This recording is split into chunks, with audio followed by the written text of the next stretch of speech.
understand in a very personal, real way the importance of ensuring that we do the stuff we need to do to develop the infrastructure to protect our friends and neighbors from flooding. There's no doubt about that. But what I want to do is reiterate something that I really wanted to write down and make sure I stated eloquently, because sometimes I don't. Ensuring the health, safety, and welfare of our citizens should be our #1 priority. This means protecting our friends and neighbors from the impacts of flooding is more important. It's more important than an entertainment venue or a surf park. But this does not mean that we as a city cannot pursue economic development initiatives at the same time as our critical capital needs. That our ability to pay for these capital needs in the future is predicated on our investment in economic development today. The proposed investments in the Dome project are derived from dedicated tourism funds and the project itself. We are not drawing anything from the general fund. We are creating the economic engine that will deposit money into the general fund, both directly and indirectly, into the future. That is the goal of our project. We as a city have important priorities, and ensuring our health and safety is #1. But a good city ought to be able to walk and chew gum at the same time. While we are pursuing these critical capital investments, we have to also invest in the economic development engine that will provide the revenues to pay for these investments 20, 50, and 100 years in the future. That's our mission statement, and we hope that that's a compelling reason to give a second thought to supporting the project. Now, another thing that I wanted to touch on, which has come up repeatedly, and I think it would be really important for this group to sort of think about, is how we as a project address stormwater.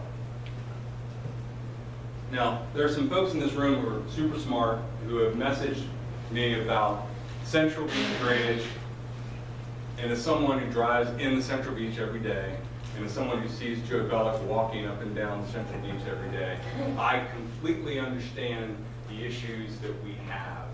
And I also understand that we have been underfunded for a long time, and unfunded for that matter, for stormwater projects.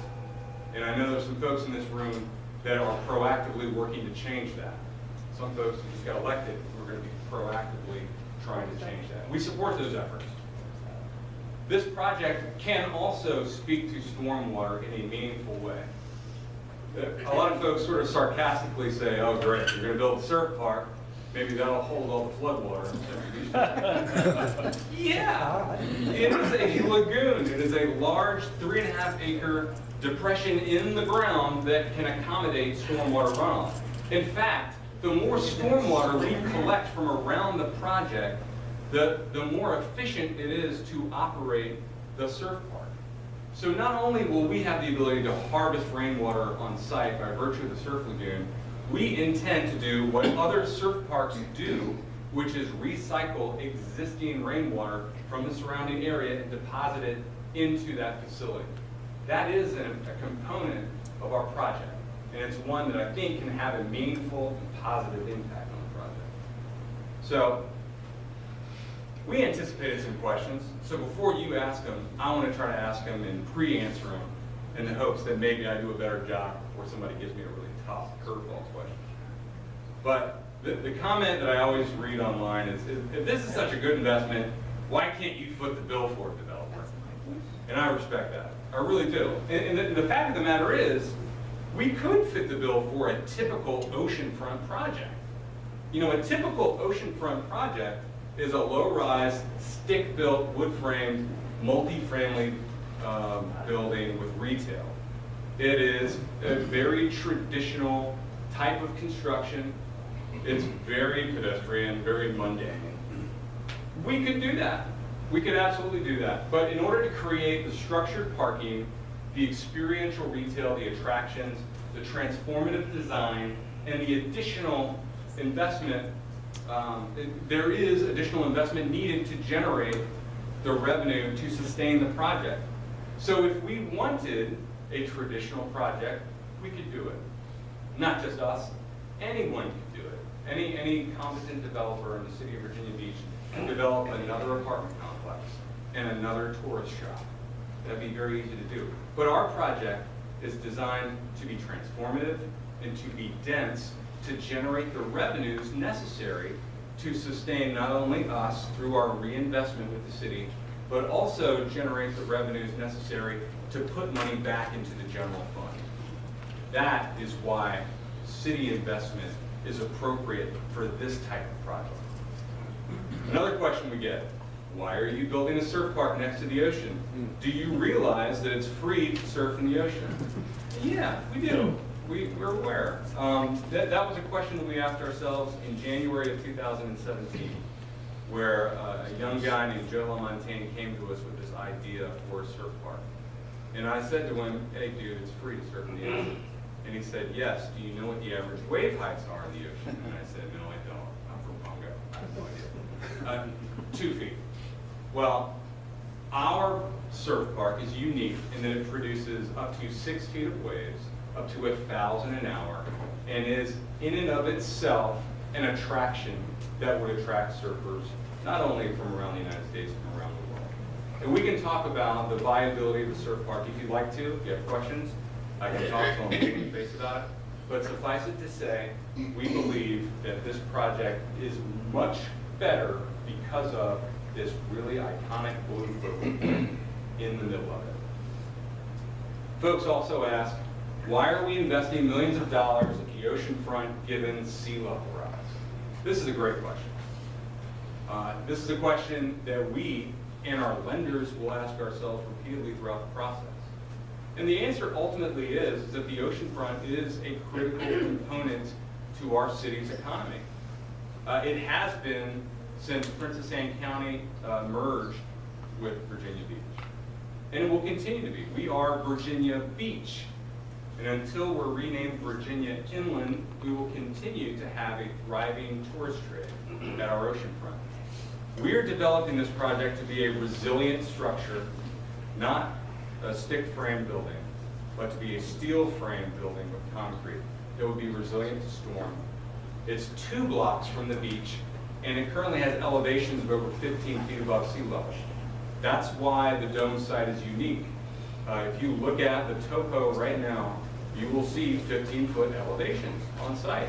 And so therefore, it is incumbent upon us to make responsible investment into a resilient project that will withstand the storms that will inevitably affect us in the coming 50, 100 years.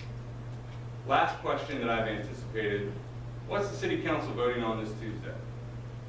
Well, the City Council will be voting on a non-binding term sheet that provides the basic deal terms that will govern the negotiation of the ultimate development agreement. This is not the final development agreement. This is the non-binding term sheet. As is customary, not only in public-private investments, but it's customary in most real estate transactions that you will have a preliminary letter of intent or term sheet that talks about the basic skeleton of the transaction, which then allows the parties to evolve into a full agreement governing all aspects of the transaction. And I think Ron Williams mentioned on Tuesday that he would expect that to be a June date for the development agreement. So if y'all want us to come back before that time, we're obviously happy to do that, depending on what kind of questions y'all have. And we'll come back. And we'll be able to answer specific questions about the specific terms in the development agreement. So with that, I'm happy to answer any questions you might have, or otherwise address any concerns or issues that you may have. I just want to reiterate and sort of clarify for everyone on the revenue side, the 8.1 million should be highlighted that it does not include any parking revenues. This is paid for parking. This is not. You can speak up just a little bit. That's a great. The 8.1 does not include potential parking revenues, which we have estimated based on city revenues now at about roughly 3.6 million of gross parking revenues. So it is 8.1 plus whatever the net parking revenues really are, plus some leases that the city will have with music venues. And I say that because we had real difficulty in our communications with the city. The cost of the parking, the $55 or $58 million, is factored in these presentations and our negotiations. But the revenues are not. The revenues go somewhere else. So there is a bit of a disconnect, but that's what we're left with, a challenge to help justify this cost of parking. Parking is a big issue at the oceanfront. So the cost is in there, and it's a huge chunk of the public investment, but the revenues are not. The revenues go where? To the enterprise fund. Yeah, there's a parking enterprise. Okay, fund okay. where they- And that's a whole nother very long discussion. I will just mention that the city's cost to maintain a parking space on average is quite extreme compared to a national average. That's not helpful either, and for whatever reason that is the Right. case. We have some experts in that, and we'll talk about it. May I just read a couple of live questions off of Facebook? Sure, I'll do whatever. Yeah, let's hold off on those, and Oh, no let's problem. address the ones in here Okay. first. Okay, so you want me to take hands, or do you want to read from cue cards? How do you want to do that? Yeah, fire away, and if anybody gets long-winded, I'm gonna cut them off. How about that? Okay, well, Ms. Marsh, this gentleman has his hand up first. I'll be second. I know, okay. You know that. Yes, sir. Oh, in all these presentations, we always hear, if we build it, they will come. Yes, So we sir. heard that with the sports center, did I say that's right, with the sports center? Yes, Okay. sir. And my question is traffic, because one of the biggest concerns for the sports center was the traffic. On the original plan, it was supposed to come up on 19th Street, but looking at the presentation similar to this one, it's coming to Virginia Beach Boulevard, which means now some of the residents of SeaTac are going to be having problems getting in and out of their houses. You're going to add another venue to the oceanfront, the already congested oceanfront. I ran for the Central District on the premise of having free parking at the oceanfront, which means that our citizens would utilize the already venues that are there. Can you address the particular traffic hazards or the traffic nightmare that is getting ready to happen down this way? I'm speaking very apathetic. I'm not speaking from a biased point of view, but I'm thinking of looking at that project. You've got a venue here that's something going on, which we just spent $68 million taxpayer money, and we have another venue here. There's two things going on at the same time. How are you getting in and out of the oceanfront without a nightmare? Well, it's a good question. We are going to go through a very rigorous site plan and traffic analysis as part of the project. But the city has ultimately determined that this is an entertainment district, not us. The city has determined it's an entertainment district. And they're currently investing in 19th Street to accommodate additional traffic. There is also a thought to upgrade 17th Street to accommodate the additional traffic. So the primary arteries in and out of this area are being addressed by the city. Now, in terms of working with the neighborhoods to ensure that we're not disruptive to the neighborhoods, we've had a substantial amount of engagement with the civic leagues in the immediate vicinity. We're hearing what those concerns are, and we're addressing them, I think, in a productive way. But these major arteries will produce traffic. There's no doubt about it. And I think it's incumbent upon the city to ensure that there's enough capacity, 17th Street in particular. 17th Street. But you can't expand highways that way because it's already developed property there. I mean, and going through my mind, looking at it now, it's no way you can expand anything like, just for the sake of conversation, if this was put somewhere out towards the amphitheaters and to compete with the sportsplex. That's a huge, I would say, 5-lane highway. I mean, how do you justify that? And how do you even correct that? Because that's something that you have to think about when you want to put something somewhere. You got to think about that. Not just the city has to think about it, but it has to be incumbent on the individual that is putting the project together. How do you get traffic in and out? Now you're going to start to take down Bird Neck Road and inconvenience people in Croatan.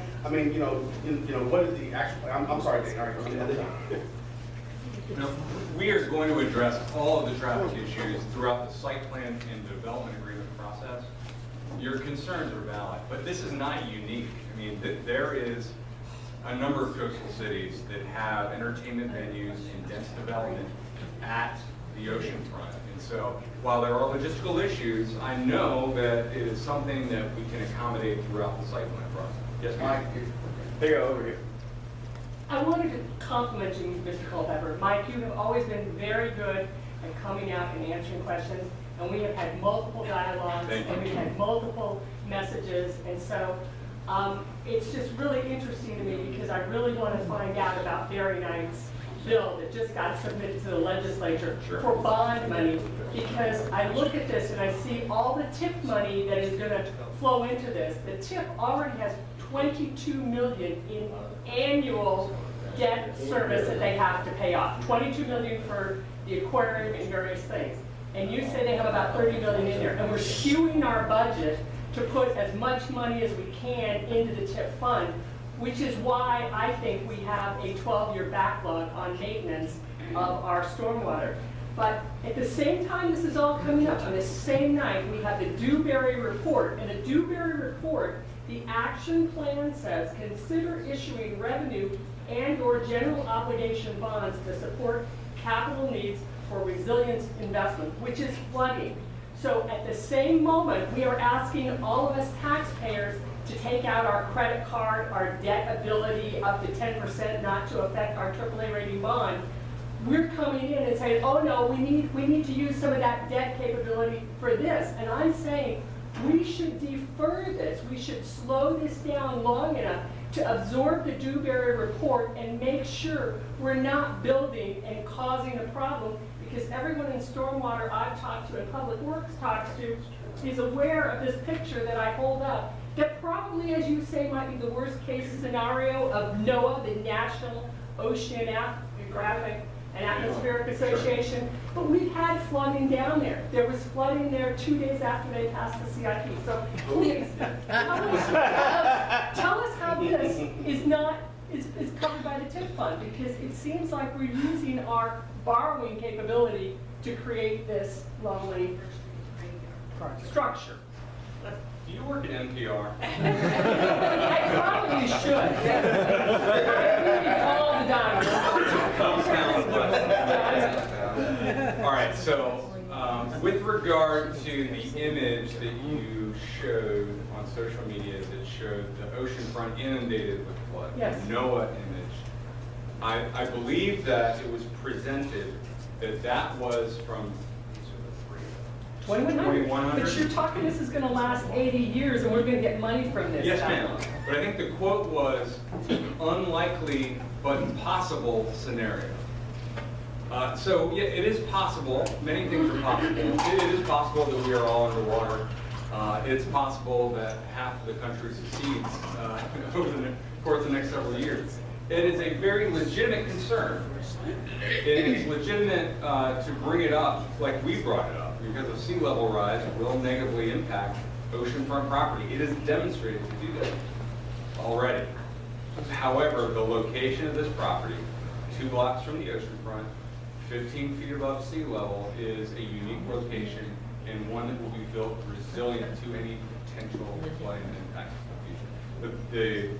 The HB 2368, which now has a number associated That's with it. Barry Knight's bill to get bond funding for the dome. That's No, what that is not That's- correct. Yeah. So let me describe what the project, excuse me, the legislation is. So the legislation that we had talked about was legislation to reinvest certain tax revenues, sales tax revenues that the state was getting back into infrastructure related to the dome or other projects in the vicinity of the dome. We are anticipating major needs around the project, infrastructure needs. Back when we developed the original legislation for the arena, there was a very similar bill that said the state would reinvest a portion of its state sales tax back to the city of Virginia Beach to then reinvest however it thought prudent with regard to the arena. In this case, we did not have the ability to do the arena deal, and so therefore we're saying, well, we ought to be able to have major infrastructure improvements around the oceanfront area related to the dome to the extent that the oceanfront, or the dome is in the oceanfront. But to promote sports and entertainment related infrastructure that we all know needs improvement. So to clarify, this bill is not to directly benefit this project. You saw where our infrastructure